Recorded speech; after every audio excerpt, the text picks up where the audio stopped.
Hello, hello, a very warm welcome to everybody. Great to have you here with us. We're just getting started and just letting a few other people in, and then we'll start properly. Okay.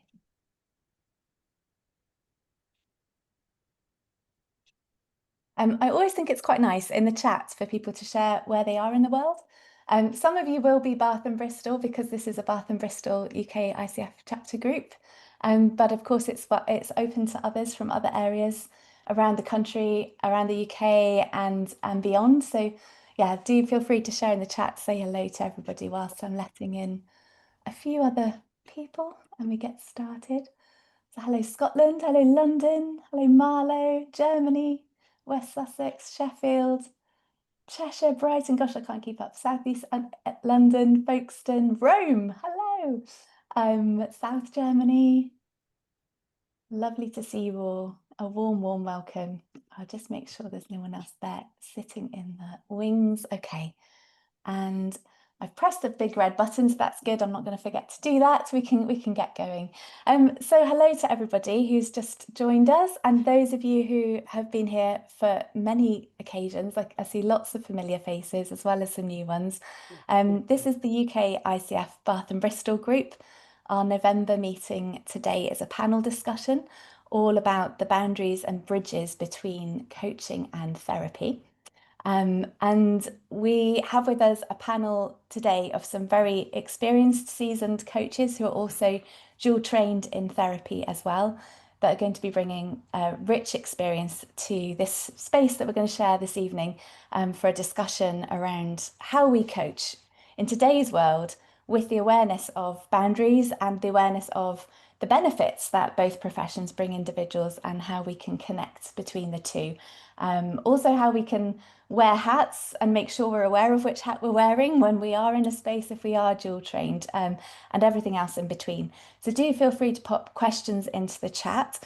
We have a few questions that are sort of pre-planned to play with, but we're not scripting this evening's session. It will be live, it will be spontaneous, it will be organic and emergent. Those of you that have been to panel discussions before, it will sort of hopefully feel the same sort of format.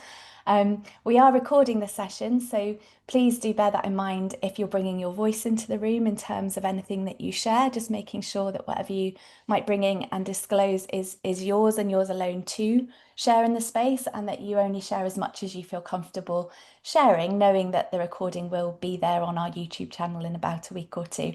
If anything comes out that you desperately don't want to have in there and you think afterwards, why did I say that?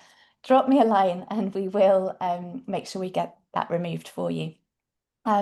We usually structure these sessions with a break in between for us all to go into breakout rooms so that you can connect with different peers.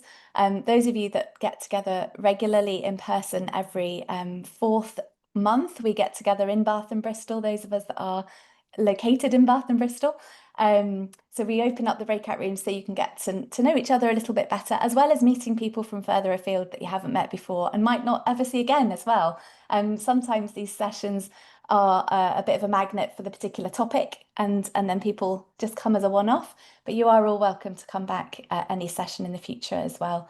We will keep the LinkedIn group updated with all the events that are happening the rest of the year. And I'll update you at the very end of this session as to what's up next, as well as sharing a link for you for your CCEUs. So this session carries 1.5 CCEUs, and you can apply for those at the end of the session just by simply following the link, and then the certificate comes through your email.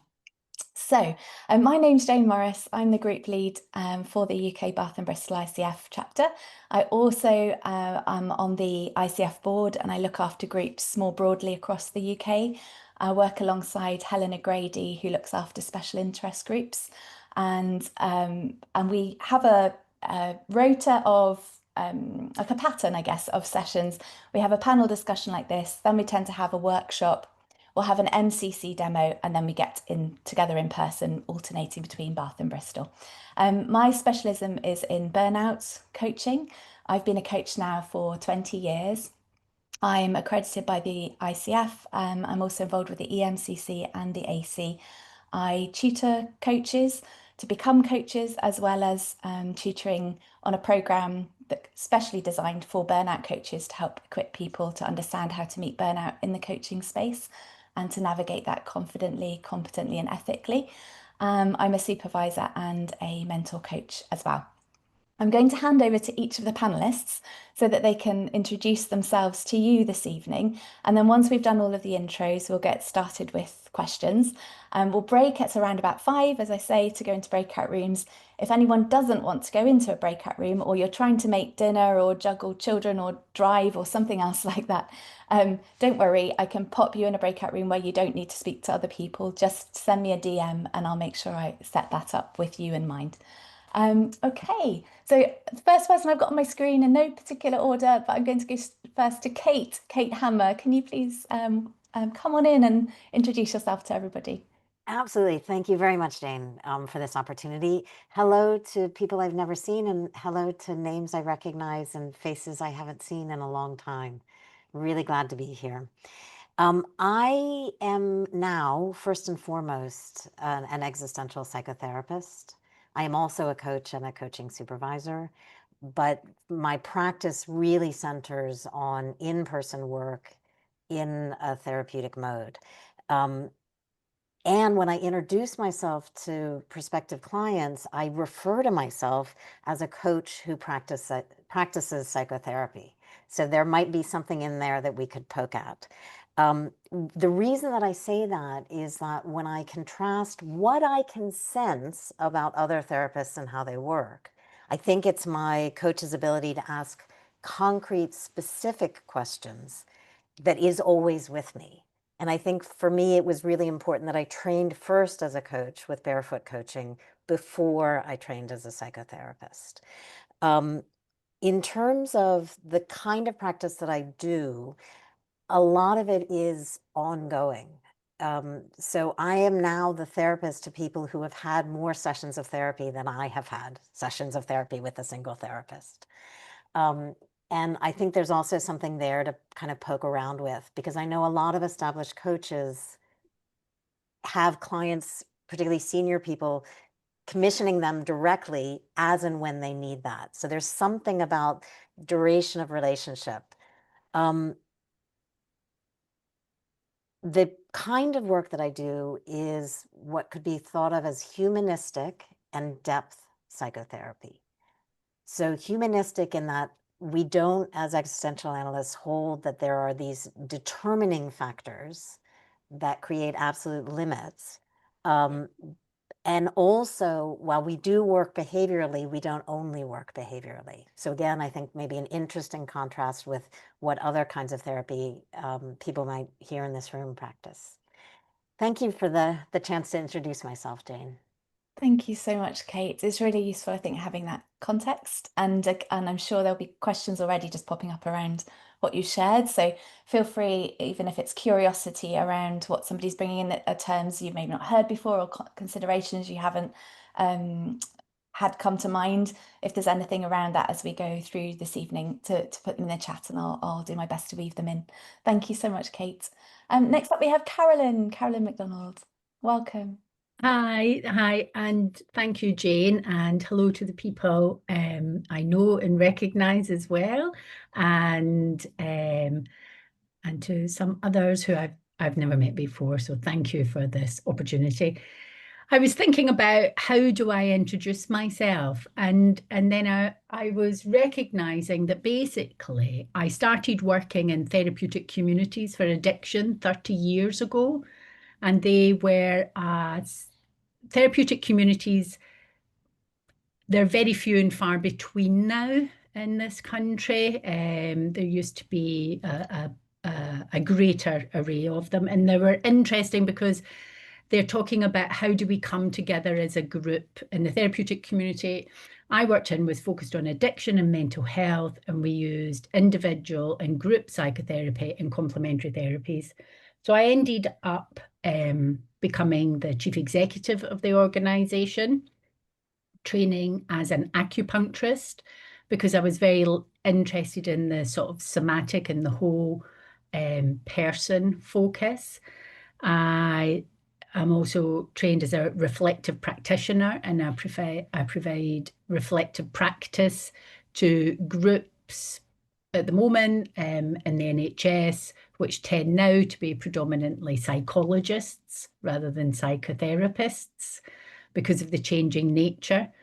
And I think there's something in that about some of the ideas of what we think therapy is and what people's actual experience in the UK, especially, is of therapy, especially through the NHS.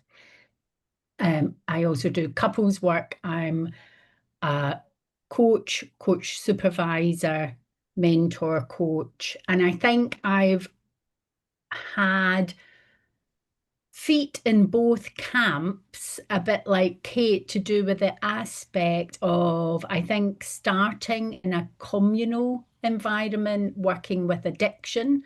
So I used to get very annoyed when sometimes they'd be asking very psychoanalytic questions, and I'd be like, maybe we could just find out if they've had anything to eat and what their living conditions are. So again, and I also manage for many years frontline mental health and community services. So there's an idea of what happens in those very frontline services, which actually is a lot of coaching interventions, but within a different context. So it's not coaching.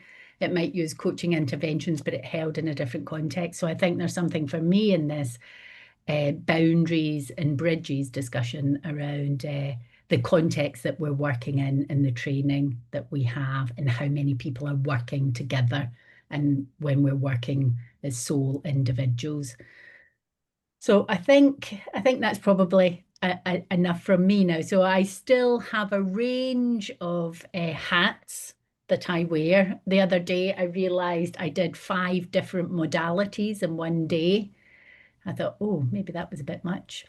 And of switching those hats on and off. But I think there's something in our lives around that now that represents what's happening both in the therapeutic practice and in coaching. And just say, I'm also on the board of a large psychotherapy practice in central London where we have 80 therapists. So I'm also still involved with the management and engagement with people across different modalities, which has kind of always been my interest. So thank you. Thank you. Thank you so much, Carolyn. Such a fabulous introduction. Thank you. And David Fong, welcome. Thank you for joining us. So firstly, thank you to the ICF Bath and Bristol group for asking me along, and thank you to Jane. Thank you also to a colleague of mine called Katie Draper, who I don't think is in the group today, but if I'm an absolute disaster this evening, I'm going to blame Katie for making my introduction to Jane. So my professional background is as a Doctor of Clinical Psychology. I'm a principal clinical psychologist. I'm an accredited and qualified CBT therapist. I'm a qualified DBT therapist. I'm an EMCC qualified and accredited coach. And I'm also a hill and moorland leader with the Mountain Training Association. So a couple of people have mentioned hats. This is my outdoorsy hat that I've been wearing for the last week as I've been tramping around Wales and being at a conference for the Association of Outdoor Therapies, which perhaps there's a similarity with that and this in terms of we spent a weekend going, yes, but what exactly is it? What exactly is it that we are doing that is separate and distinct? My work has got lots of different bits to it. So I have a private practice where I introduce myself, I guess, as a psychological coach grounded in nature. I do some work with an outdoor company running fear of heights courses. I work for the charity Mind Over Mountains, and I think been really interested hearing about other people's experiences, and I'm going to be very interested to hear from you all. The idea of bridges and boundaries and contexts and hats, I think, has already been mentioned this evening. And for me, at the moment, 2 of the biggest contexts that we all exist in Firstly, we exist in a time of climate crisis. Secondly, we exist in a context of AI, and how both those things impact not just on us, but on our clients and on the organisations that we work with and work for, I think are absolutely fascinating. And that's kind of where my special interests lie. So thank you ever so much for inviting me along. Lovely to see already that there's somebody else here from Sheffield, from the frozen north of Sheffield. Hello, Molly. Yeah, thank you again, and looking forward to talking to you. Thank you, David. It's really fabulous getting to understand more about the work you do and the many hats that you also wear. Thank you so much. And Anthony Davis, welcome. Come on in. Hi, thanks, Jane. And thank you also to the ICF Bath and Bristol for inviting me to be on the panel. Hello, everyone. I'm Anthony. I'm an integrative psychotherapist and coach accredited by the British Association for Counseling and Psychotherapy.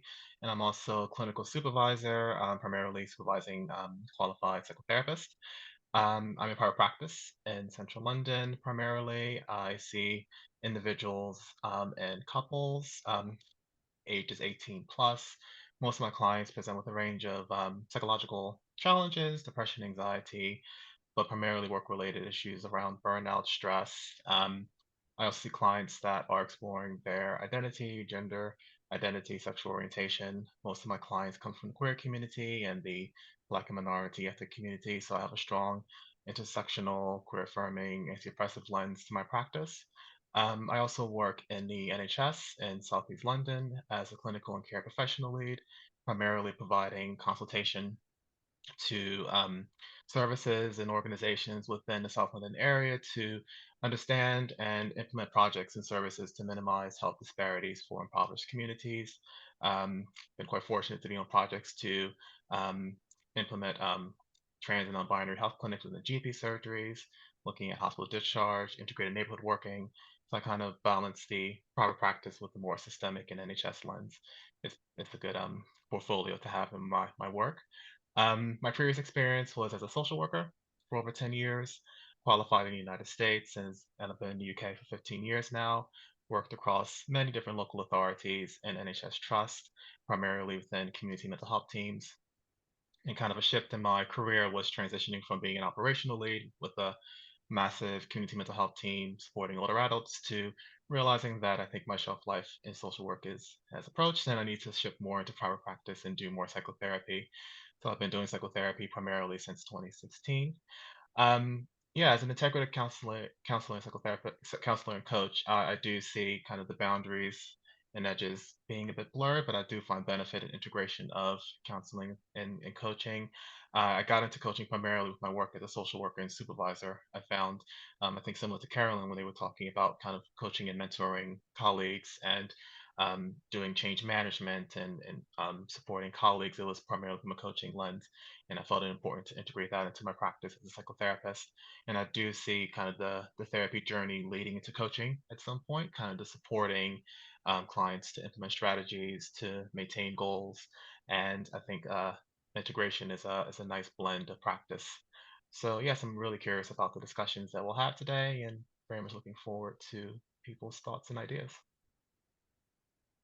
Wonderful. Thank you so much, Anthony. And again, so useful, I think, hearing a bit about your background, giving a bit of context to what you'll be bringing to the discussion, and such a rich background you have and all of the different hats you wear as well. So something stayed with me actually from what you shared and something that Carolyn had said a little earlier in about the lay of the land now in the UK actually, and the use of the word therapy and how that's changed over the years, how the two professions themselves are finding their way together is my experience in recent years, where in the UK things were really quite distinctly separate at one stage, and there was quite a lot of I guess what felt like judgment from almost two different camps. And so when I first started out as a coach, I also trained in integrative art psychotherapy, and I was really anxious about bringing the two things together because I was wanting to create a more creative approach with my coaching, drawing on integrative art psychotherapy, and really keen to ensure that I did that with a coaching approach and that I almost left the therapeutic lens at the door when I was with clients from a coaching perspective, and I was thinking about the BACP in the UK and how now there's a whole aspect to the BACP and a magazine that I receive monthly. In fact, it's on my desk at the moment. For therapists to support them in bringing coaching into their practice and supporting them in just the way that you've shared, and the benefit that having coaching tools can provide to a therapist. So I wondered if we might start there with any of those of you on the panel that feel inspired to share through the experience you've had of walking both paths and maybe walking both of those paths in different countries as well, in different parts of the world, where therapy has different connotations when we use the terminology, and where you've maybe seen in the UK the use of the American version of therapy being, and then that meaning that we misunderstand what therapy is if we were to access it in the UK or European basis, because I think most of the people in the space today will be here from this side of the pond rather than the US side. Could, Sorry, Caroline, go ahead. well, thank you, Anthony. I was just going to say, having worked in healthcare for 30 years, and when I first started, that it was a very different landscape, and seeing the changes that happened basically with the NHS introduction of IAPT, which was the integration of talking therapies, created a difference. So most people in the UK, if they access therapy through the NHS, will have a time-limited offer, most likely to be CBT. That's the biggest modality that is offered. There are other offerings, but it's still the biggest, isn't it, at the moment? So I think the idea, I remember when we first started doing when I was first teaching on the coaching course, and they'd be like, oh, therapy's long-term, looking backwards to your childhood, and coaching's looking forward. I was like, well, not if you have it through the NHS, it's not. It's so the language, like you're saying, was out of date. And I think there's been a change in that in the last few years. And I still think we're trying to find our way through that at the moment. And that's where some of the blurring occurs for me, that we don't really talk about what you're going to get and how efficient and effective different modalities are for different things, for different people at different times. So I just wanted, because I've got a bit of that's one of my bugbears, that we often use language, but we're not actually very clear on what we mean by that. So that's just a bit of history from a very old person. I feel like I've been around the block so many times now. I'm seeing things coming back round again. I love that. Thank you. And so useful. Anthony, feel free to come on in. Yeah, I was just gonna kind of touch on the cross-cultural nuances of therapy and coaching. When I qualified in the States as a social worker, we kind of did it all. So we did a little bit of therapy, a little bit of coaching, a little bit of research, a little bit of community development, service implementation.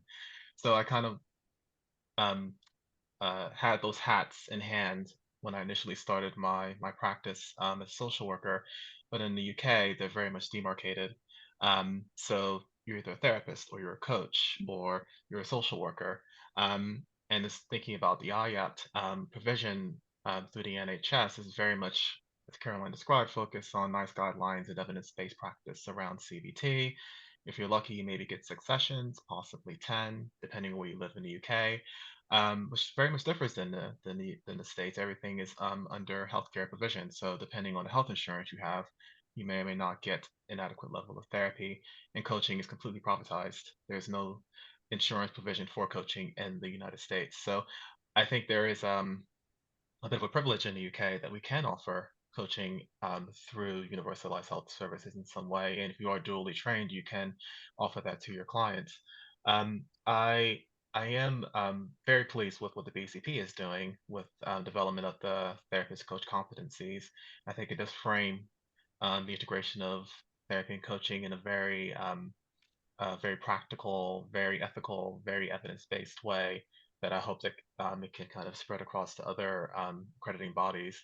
So as a BCP accredited therapist and coach, I see it as a framework, which is how I practice.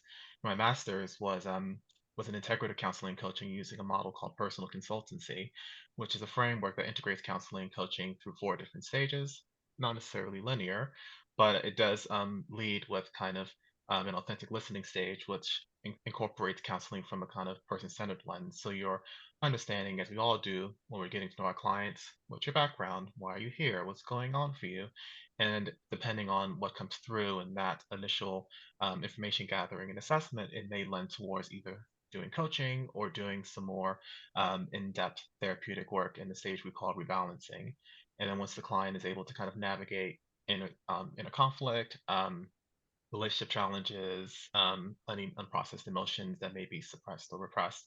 We then go into coaching through a generating stage, and then we kind of end with the supporting stage, which is what I think most therapeutic journeys kind of end with, supporting the client to be more self-sustaining and resilient. So yeah, there are pretty significant cross-cultural differences, but I think in the UK we are trying to strike a balance in a healthy way for clients to utilize. Fabulous. Thank you, Anthony. Go for it, David. I just want to follow up on what I think it was Carolyn and Anthony had said. Really, really interesting. I hope the audience is similarly interested in what people are saying. I always found it a bit of a struggle to go, well, what do you mean by therapy and what do you mean by coaching? And I think if it is baffling for me, and I'm, relatively wizened and old, if it's baffling for me, it is absolutely incomprehensible to a lot of people who do not come from this world. There isn't just one flavor of therapy. Similarly, there isn't just one flavor of coaching. I think what Carolyn said was, I'm old enough to remember IAPT as well, and the kind of horror of people going, I'm coming for therapy, and they get 6 to 8 sessions if they were lucky, with all due respect, from somebody who'd been training for a year. So I think it's a really interesting debate about what do we mean by therapy, what do we mean by coaching, how do we simplify that for clients so that they know what it is they are getting into kind of before they approach us. I think it's a really, really interesting topic of conversation, because we will know of, because I think it raises a question about language.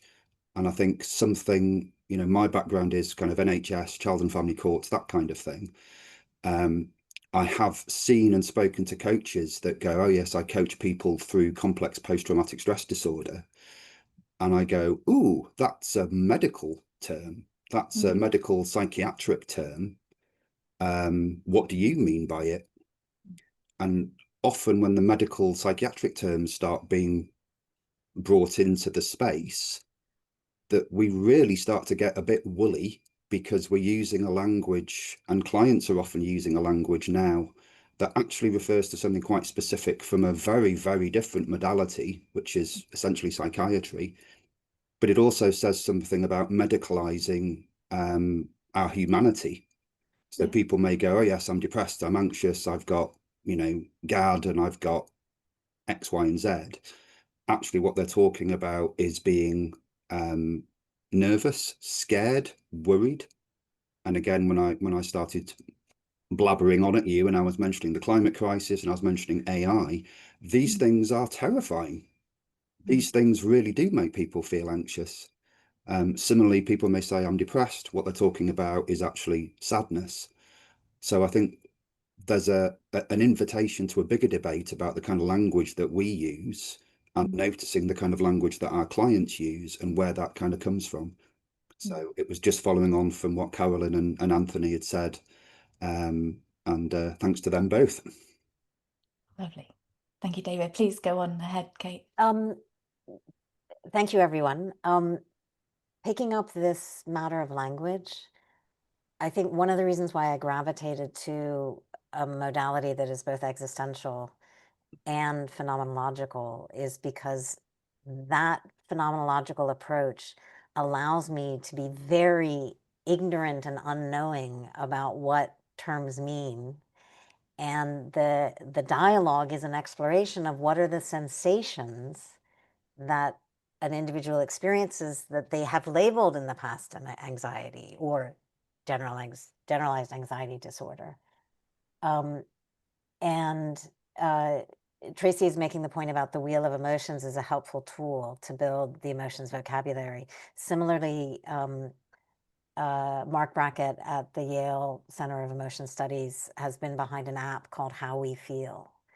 And that's a great way if clients in either modality are struggling to to notice what a feeling or a mixture of feelings might be in a given moment, and to language that. Something like the How We Feel app can help people build that awareness. Because of the way that language has been introduced in today's conversation, I think I'd like to add 2 more chairs to the table that David laid for us, where we've got climate crisis and AI as active participants in how people navigate life right now. And it's a matter of debate whether this is 2 chairs or 1 chair that faces 2 ways.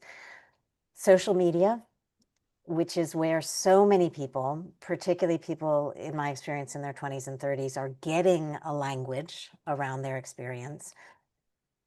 And the question or the matter of psychoeducation as something that the professional takes some responsibility for doing in the encounter with a client, but also in all the ways that the organizations, both the public sector organizations and private practices like 42, which Carolyn's on the board of, or HQ Therapy and City of London Therapy Center, where I have my private practices.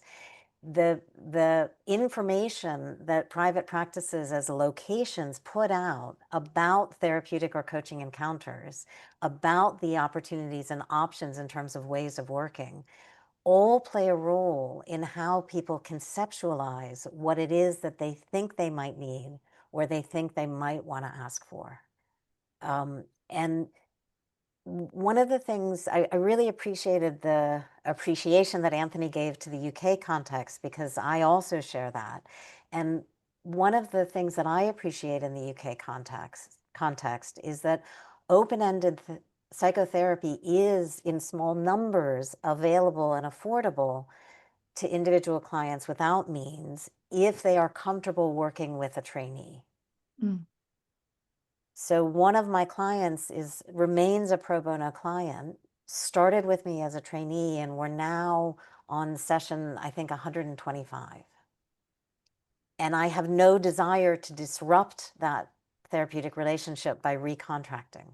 So I kind of run a private practice around the session that is in the diary through the pro bono commitment.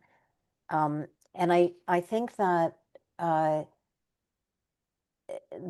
there's some really interesting opportunities for us to look at what is appearing publicly by ourselves and our peers and assess it as a form of psychoeducation. And how effective is it at laying stepping stones for people to use what autonomy they have to make a decision that could be beneficial for them. And therefore, I get really uncomfortable with the hard sell that some coaches are being encouraged to take from social media and social marketing coaches, where it's all about locking the client in and promising the world.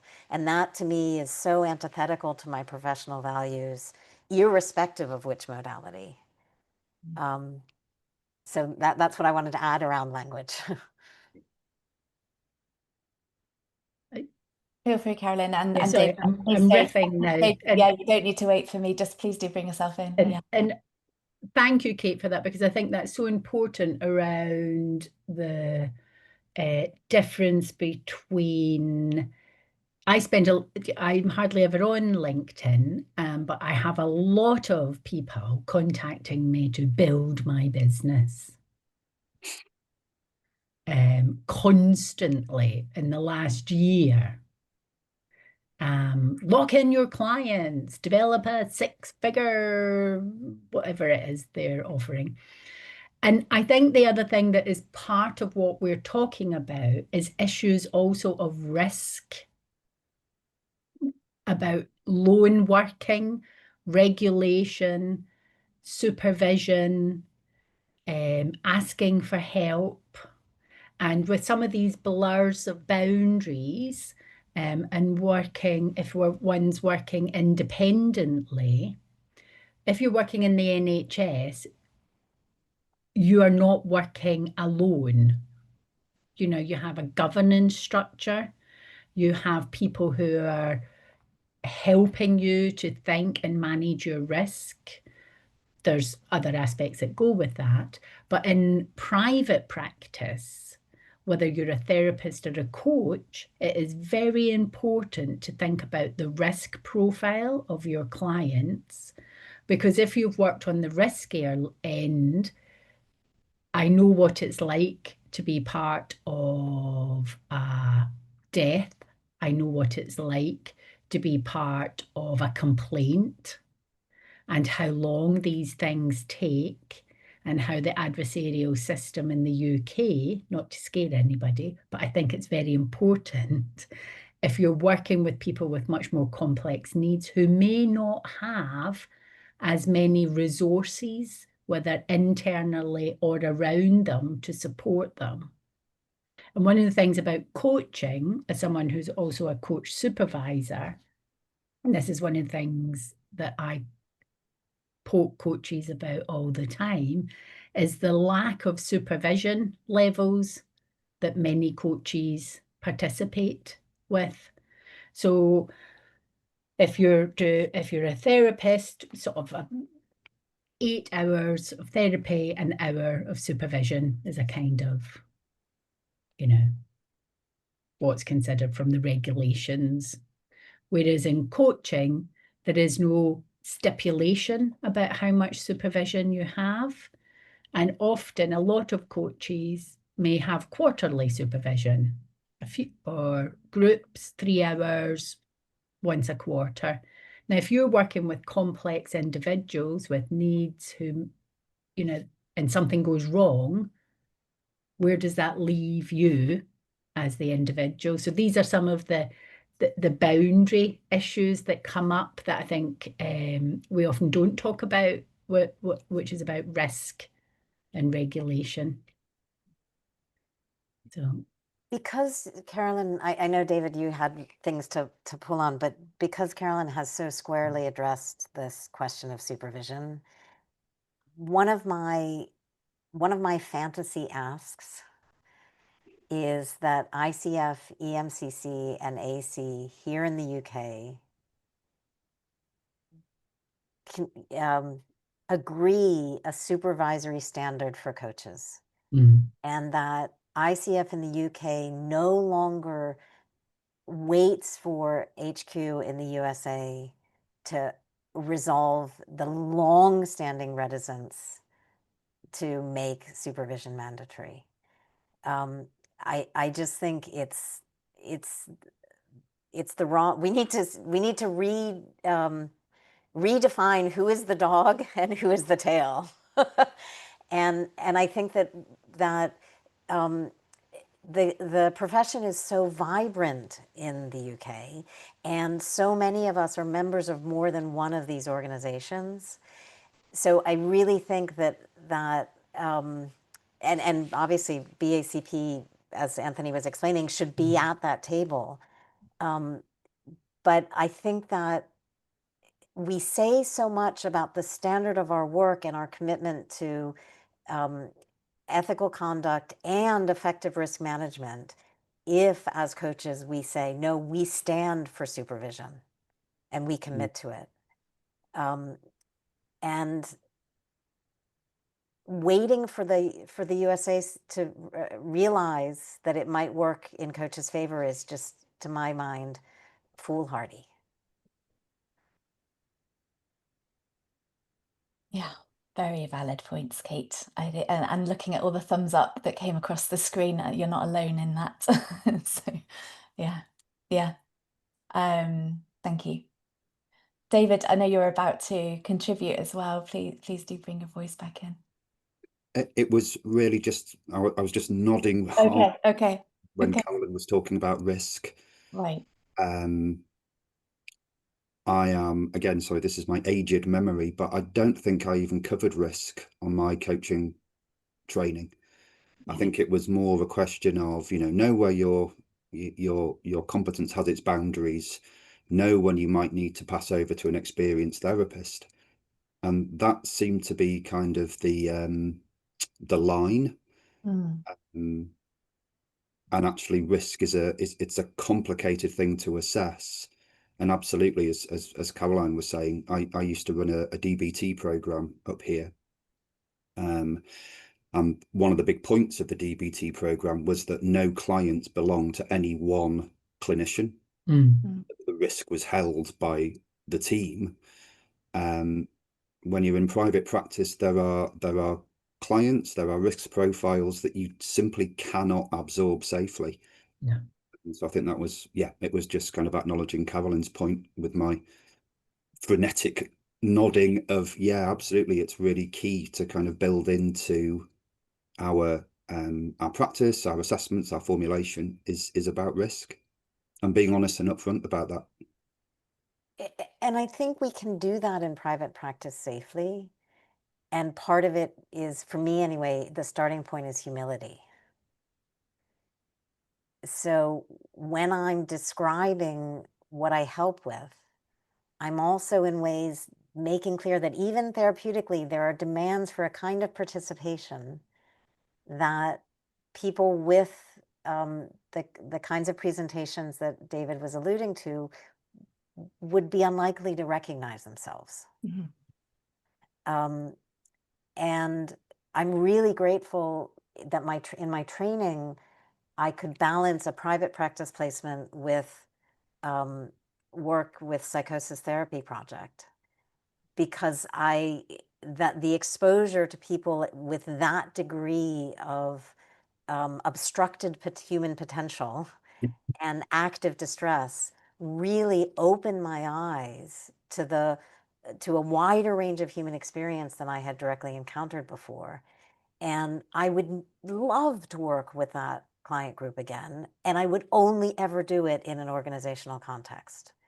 I would go to so much supervision, and we would spend so much time on individuals, and supervision in that context was a combination of formulating who is the person here that I am endeavoring to encounter, but also a kind of staff management. How do we see this person interacting with others outside of the therapy hour, and who are the right staff members to be stepping up and in for that person, and who is frightening for that person to encounter. Really careful, considered work. And I'm not saying by any means that every kind of client requires that level of care, but just being exposed to what it is in practice, which I feel like Carolyn, David, and Anthony have experienced much more than I have, is such a valuable part of cultivating discernment, judiciousness, and humility, which I really do think are key factors in successful, sustainable coaching work. So I'm curious, given that the majority of people in this space attending tonight won't have access to that experience, they maybe predominantly sit in the coaching space and don't have any desire, maybe even to take on any trainings in other approaches outside of coaching. How can we as a panel support those that are dialing in this evening to not feel completely out of their depth? And some of the language even being used around risk, like, won't even know what that means. Like, how do I know as a coach coming into the space, if my client's suggesting they have depression, but actually they've just gone on ChatGPT and they've looked up some of the signs and symptoms, and actually that it's not depression, it's not being clinically diagnosed. Maybe it is a period of anhedonia with sadness, but not with, full clinical depression. As a coach, how do we know then what we can and what we can't work with? If you can perhaps, in sort of more layman's terms, speak to what would the coach coming here this evening thinking, right, what do I really need to take away and be aware of so that I can best support clients, knowing that I am taking that into consideration and staying within my competency. I'm wondering if we might bring some of that in to balance things a little. Yeah, I was just going, yeah, it's really important to be aware of your level of competency because particularly if you're not um, aware of identifying risk, I think it's important to know about multidisciplinary working and how to access those supports where you can get that additional information. For example, if you contract with a client that if any issues arise around their safety or if there's an emergency that you will be contacting their GP or the next of kin or emergency services, I think that can be a great way of managing risk with clients, even if you're not therapeutically trained. And also being confident and comfortable referring out if needed. Um, I think peer accessibility, understanding who your networks are to refer to is quite important as well. So I think it's just building your kind of toolkit of knowledge of Yeah. other disciplines and services that you can refer to, seek advice from if you're not therapeutically trained or well aware of risk. That's quite important if you're just practicing as a coach within private practice, because it can be quite lonely and isolating, and duty of care becomes much more pronounced when you don't have that team around you. Yeah, just to piggyback on Anthony's points there, definitely one of the things I talk a lot about is what your peer network is, what other counselling, therapeutic referral processes are there in your area, what's the waiting time on the NHS at the moment, asking your clients if they use these we're talking about language now, isn't it? Oh, I'm depressed, oh, I have this, oh, I have this, whatever it is that they're saying, but also asking around that, who else do you have in your life? What's your social network? What other support structures do you have? What other services do you have? Because I was speaking in a supervision and someone was saying, oh, I went so deep with this client and they were so emotional and the coach was really identifying themselves as someone who was incredibly important to this individual. And they had contracted 6 1-hour sessions over 6 months. And if we sort of stand back and think, what else is going on in that client's life, not to diminish the coach, but to think about what is achievable with a very complex thing that's going on for someone. You might be important, but who else is there in their lives? What other structures do they have? And that's what I mean about risk as well. Thinking about who you are for that person and what structures and peer networks do you have to support you, and asking your clients the sort of same question. And if there is no one in their life other than you, that is something to think about regarding boundaries, what you're there for, how can that be managed? Is it manageable? What else might be needed? So it's not like a no, but it's that's what I think about around the practical aspects, naming the things, engaging with them as a conversation. Because often it used to drive me mad when it became very manualized. People, I don't know, I had my over 50s checkup at the doctor's with a nurse who filled in the whole thing while looking at the monitor. So have you felt sad, depressed, suicidal? And I was like, well, how would you know? Because you're not looking at me. So we all, where are we going with this? What do we want to achieve through these questions? I think it's also important to pace and be aware that experience is quite important. The more clients you see, the more um, situations of risk you encounter, you start to build your kind of threshold for risk and identification of risk. So I think if you're just starting out, it's impossible to be aware of everything that encompasses risk. So I think it's important to, again, working with your competency to be aware of what you know and what you don't know. And what you don't know, try to seek out information for it. And what you do know, build that knowledge base and capacity around it. Yeah. Yeah. And I'm sort of aware most coaches, when they come through a training program, won't be provided with a template of any sort for onboarding a client in terms of what sort of questions to ask. Whereas anybody working as a counsellor or a psychotherapist, they'd have a standard entry form that would assess the risks by asking very direct questions like the ones that Carolyn's just suggested would be asked at other times in a medical environment. And with presence and connection and trust and rapport, although it would be early forming at the start of a relationship, but actually human to human connection with questions that ask about things that do sit outside of the coaching space and would typically belong in a different approach with somebody else if they were to be identified at the outset. I don't understand, a bit like the supervision ratio not being there for the coaching bodies yet, why there isn't something like that now. I think there's been a need for it for many, many years. But something that helps coaches to take a snapshot and go, okay, this person sat in front of me, and although they've come through a workplace context and although they're here for performance coaching, actually they're feeling suicidal every Friday when it comes to the end of the week and they think, I don't know how I'm going to keep doing this anymore. And that's significant. And you don't know that information is there because you don't have anything to ask the client that's given you guidelines along that line. And so you don't maybe find that out until 3 or 4 sessions in. And then you've got this relationship with someone and you're the person they're opening up to. They don't have anyone else. Those protective factors, you don't even know how to explore those with your client, and you find yourself in a sticky spot. So I feel like there's more to this, right? Outside of what you're bringing in.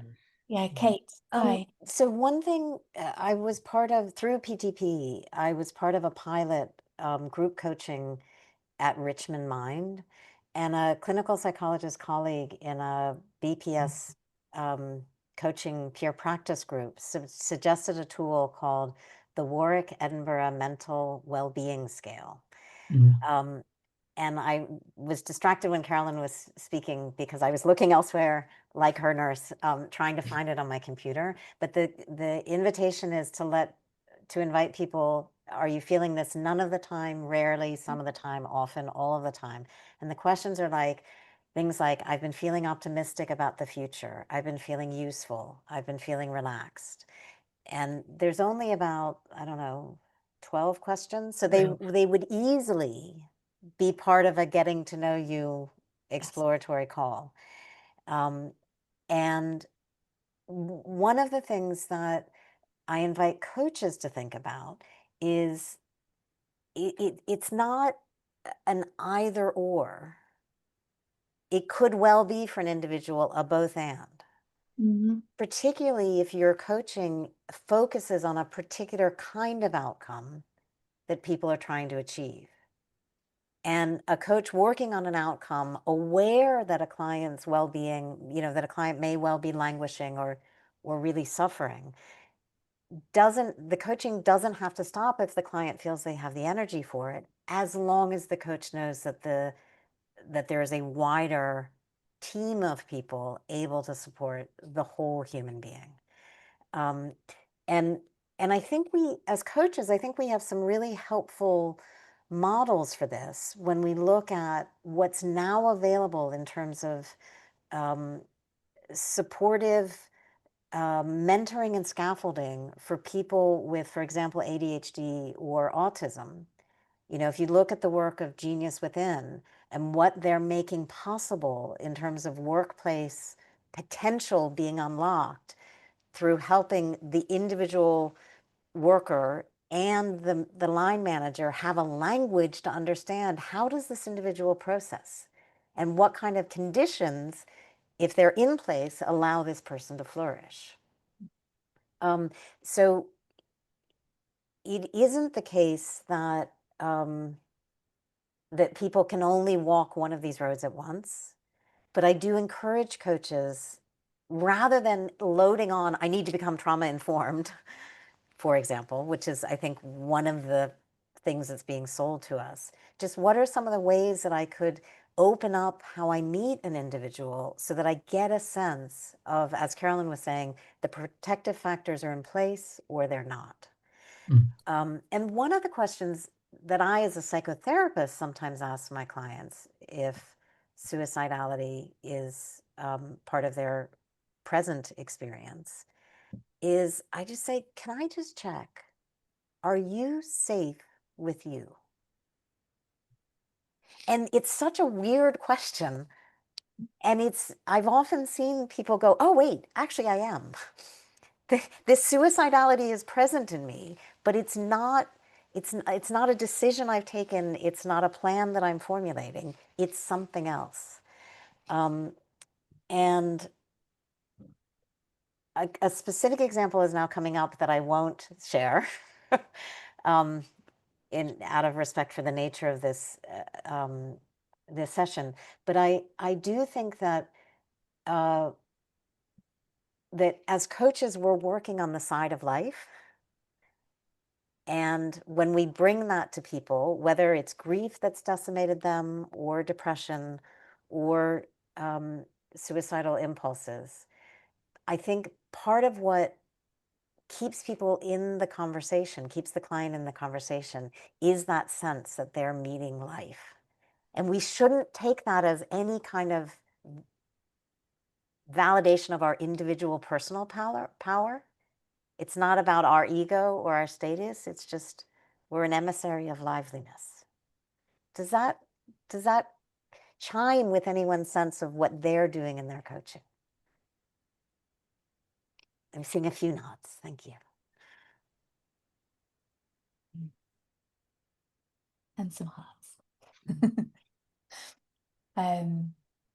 Okay, I'm wondering if we pause for a moment and I set up some breakout rooms. I notice there's a few questions in the chat. It will give us as a panel an opportunity to digest some of what's there and make sure we're meeting some of the things that are in the space that you're curious to find out more about.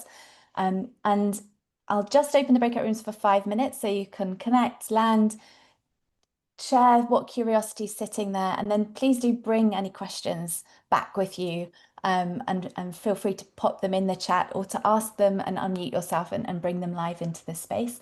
And then we'll continue to shape as we go for the remaining 30 minutes. So bear with me 2 seconds while I quickly get these rooms ready. I'm just going to pause the recording to hit record.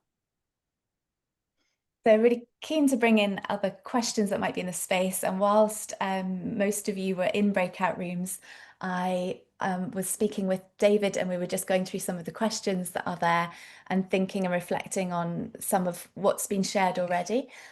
Just bear with me, I'm just going to bring in, there's 3 people that I placed in a meeting in the waiting room because they weren't able to get into the breakout room. So just bringing them back as well. And we should have everybody. Fabulous. Yeah, so David, yourself and I, we were just speaking a little bit about what you fabulously referred to as the nuts and bolts that people might appreciate at this stage. I wonder if I could hand over you to share some of what we were speaking about. Yeah, just hopefully super brief and hopefully super straightforward, because I'm aware of the time. I think if you come from a therapy space, you are quite familiar with risk and risk assessment and risk management and all of those kind of things. If you're not from that space, it can just freak people out completely and make people go, what should I be doing about this thing called risk? I think there is a space within your, however you do it in your own practice, in terms of your contracting call or your chemistry call, whatever you describe it, is thinking about what kind of expectations your client has. I think somebody has mentioned, the perils of social media. I've had people go, "What do you mean I can't phone you at 3 a.m? Because I saw it on TV and that's what they did." So there's an opportunity there to go, well, actually, this is what I offer. There may be room in that conversation for going just to say, I'm not an emergency service. So if there was an emergency of a psychological nature, this is what I would expect of my clients to do. So there is, it's stripping it back a bit, opening up a conversation within your chemistry call to talk about what expectations your client might have, and also just being familiar about some of the kind of the nuts and bolts of, when to advise somebody to go to A&E, when to contact a next of kin, that kind of thing. So that was just a little précis of the conversation I had with Jane just now. Fabulous. Thank you, David. And the other thing we've very briefly touched on was around this concept of referral, and how without having psychotherapeutic training, and even with it, you'll have your own sort of segment of that is your specialist area. Very few people broadly cover everything, but even when they do, if that person's not sitting in the role of a coach, if you're sat in the role of a coach without any of that, how can you refer someone, because you're not in the role to diagnose, you're not really knowing what it is that's sitting outside of your competence and how it would be best met. You just know it's outside of your competence. So how can you really refer? And there can be, I think, quite a lot of vagueness around that when we look to guidelines and it says, in this instance, make a referral. So I want to open that to the panel and see suggestions around that aspect, if there are any. Thank you, Carolyn. I can see your head nodding. So Carolyn, my view when also teaching was, it's not about the client having some diagnosis.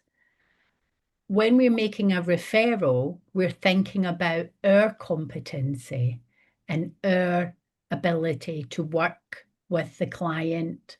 So my view is, it's always saying, I might be trained in something, but our contract is, this is a coaching contract, which might mean I don't have enough structure around me to feel that this is something that I'm okay with.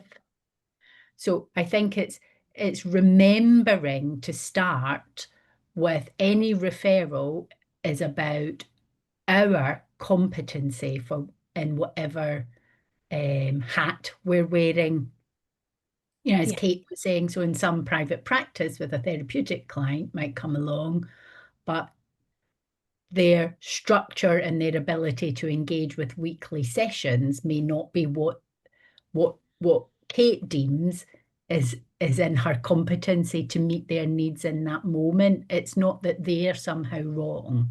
And I think that's a really useful way to orientate yourself about doing a referral and then working out a range of structures. So I might be like, actually, you've spoken about nature being really important. You've spoken about physicality or wanting to engage with something. Actually, I've got this incredible client, credible colleague, David, and he's got a whole structure around that. That's a referral too. Yeah. And even we might not know a colleague, we might not have a peer, but we recognize there's something that we're not able to fill a gap with that somebody else will.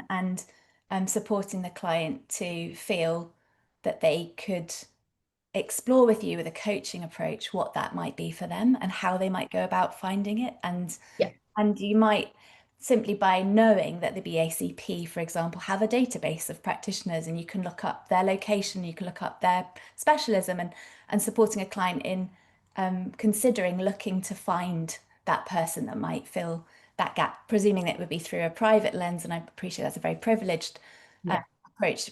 If somebody's otherwise needing to find that through their GP, then recommending that they speak to their GP and see what might be available to them through that route. Absolutely. Helping them to have their needs met rather than, oh my God, this is whatever you've got's too much. And I think there's there's something about the relationship with the client that's quite important. Developing that rapport and that confidence with them to be able to make that ongoing referral without fear of a rupture. So I think if you're working with a client, then having that relationship where you're able to be open and honest about, hey, I think you're experiencing something that's beyond my competency as a coach. I feel therapy will be helpful for you for these reasons I've reflected upon. What do you think about that? If you're in agreement, I'm willing to make an ongoing referral. I think sometimes there's a fear of abruptly ending the relationship and the client being left astray or experiencing a significant rupture, which maybe turns some coaches off from actually making those ongoing referrals. So I think it's grounding that within a relationship with the client if you need to refer on to another professional like a therapist. Mm. Um, And So just to build on the how to have the conversation relationally, if there is a psychotherapy,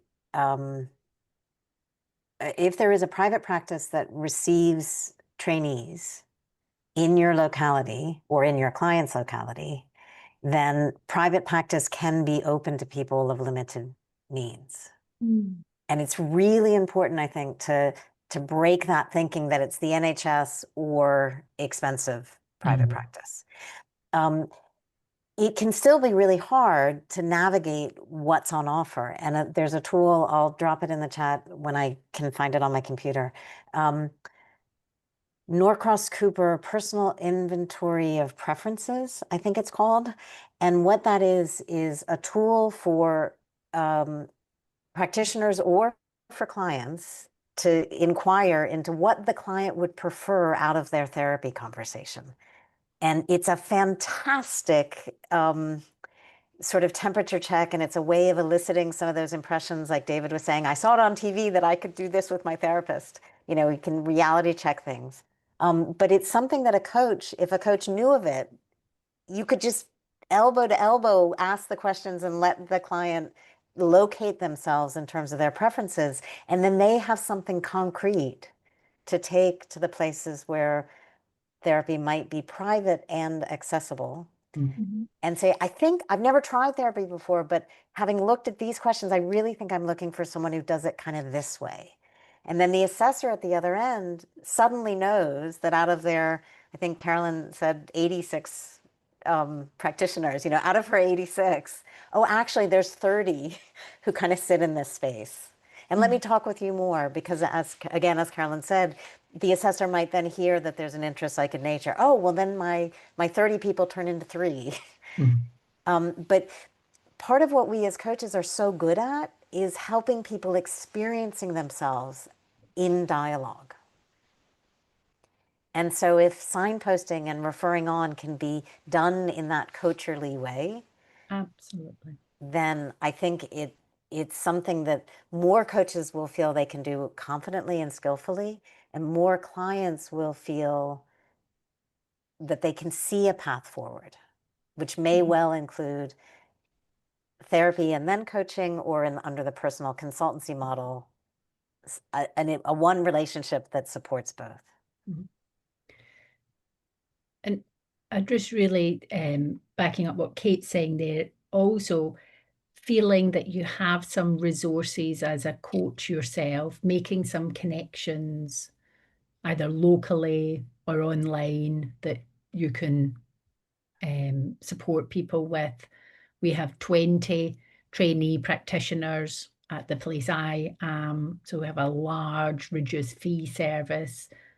There's lots of places that do that everywhere, finding out where they are, and it can be anything from £5 a session to £40, depending on, as a kind of rule of thumb. But again, we have to do the work as coaches to manage our competencies and make peer relationships and connections, and or doing it online as well. Part of the CCUs that are awarded for these sessions are about resource development. So, you know, I guess an invitation to all of you to kind of contemplate as you come out of the session, where might you go to support the resources you have and build those resources out so that you do feel more competent in scenarios where these sorts of things might come into play, and you want to be able to support signposting, whether that's in your locality, if you work with people who are in your region, or whether you work with people that are in other spaces and places to your own, building that, as has been suggested, into contracting so that it's not something that's a surprise when it comes in. It doesn't rupture the relationship. You've been in that space exploring with somebody at the outset, and oh, here we are, we're at this place where I nodded to that if something came up that was outside of the space that I am working with you in, we could have a conversation about that and what happens next, and then you don't end up in a situation where someone feels like they're being rejected by you or abandoned by you, or you end up creating more harm in the not holding the space for everything that the client's bringing. Oh, sorry, can I just say, I have never done a referral where they've felt rejected. They've always found it really useful. Yeah. Just to take that fear out of it. Yeah. I think that hearing that in this space is so important, in terms of, I guess the bit that I hear are people sweeping over in contracting because of a fear of getting it wrong or not knowing what to do. They then treat it as if this thing comes up, well, I won't be the person for you anymore, and you'll have to go somewhere else.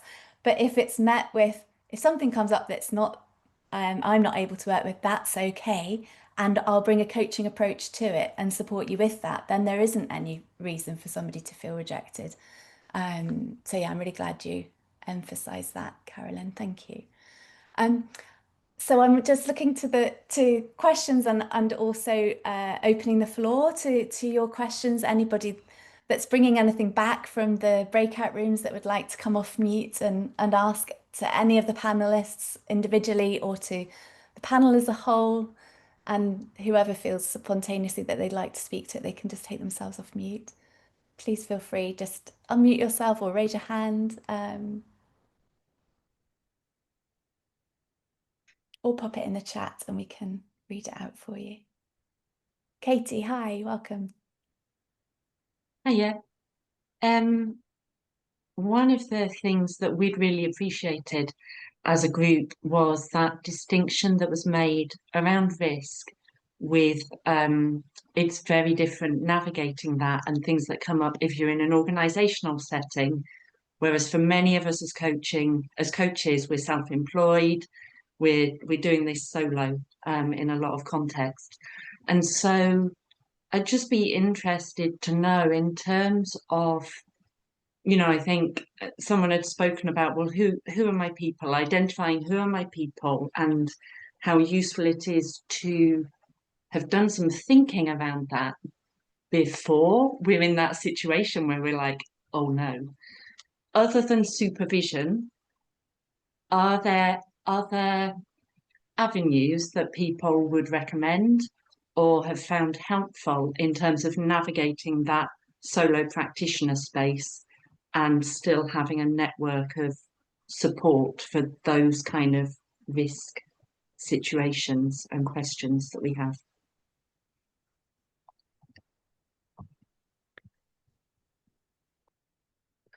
Can I just say, my risk profile in my solo business is much tighter. So it's just than when I'm working within a bigger structure and organization. And so putting some effort into thinking, what are my boundaries here? But actually really, really doing that.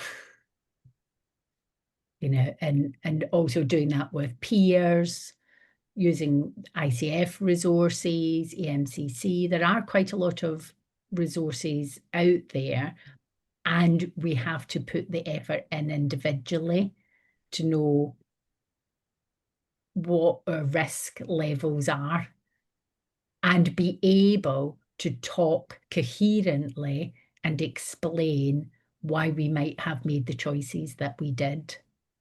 Because to go to the worst case scenario, we have an adversarial system in this country, and that is what you would have to do. I don't know if that makes people feel better.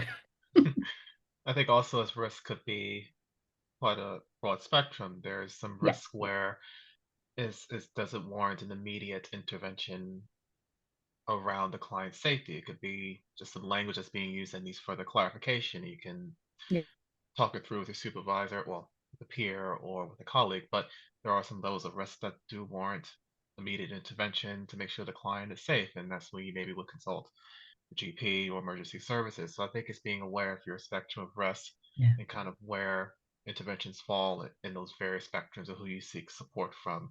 I myself also have kind of my own spectrums of risk and who I would contact based on the level of risk a client presents, and I make that clear to my client in my contracting. If you discuss this, I may have to do this. So again, it's about that transparency and communication in that relationship. It's quite important. Thank you both. Any other questions that you would like to ask before we bring the session to a close?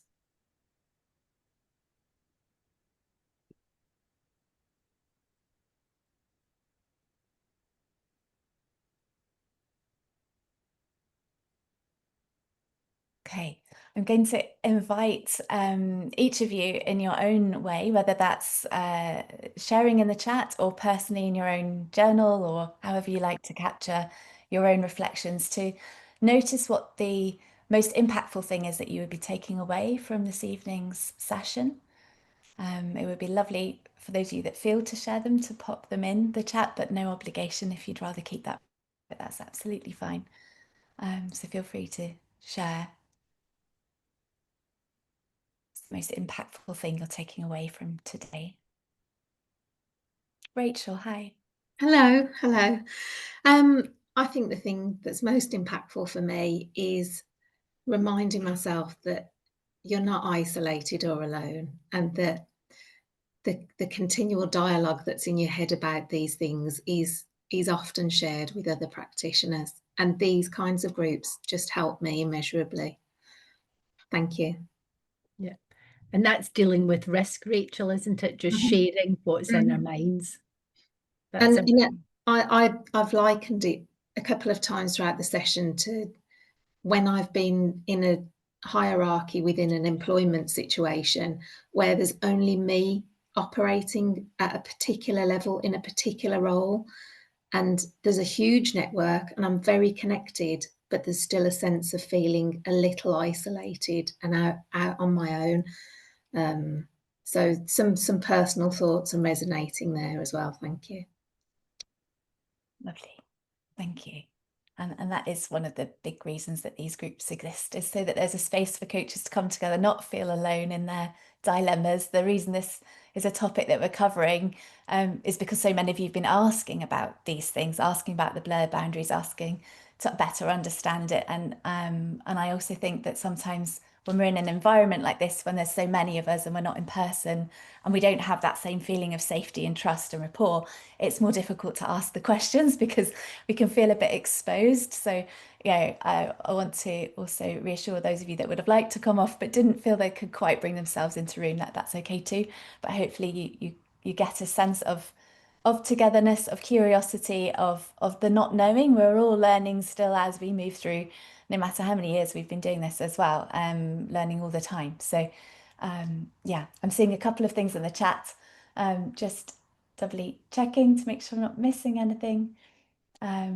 But many thanks, I think, from those that have been participating, coming through for all of you, David, Anthony, Carolyn and Kate. So I'd like to echo that as well. It's been fabulous having you here. It's been a really rich discussion. I think we've covered quite a lot of ground. I'm not sure whether we covered all the questions we prepared because things were so spontaneously emerging that I've just gone with that. So I hope I have met everything that everybody was anticipating from today. The CCEU link is in the chat. Please do click on that and it will take you to a form to fill out to get your CCEUs.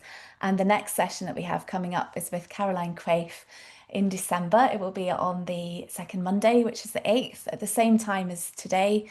and it's about somatic coaching, which will follow on quite nicely, I think, from tonight's panel discussion, and it will be a workshop. So I look forward very much to seeing those of you that are able to attend there. Thank you again, David, Anthony, Carolyn, and Kate. It's been a pleasure having you with me. Really appreciate the time you've taken to give up from your schedules to join us.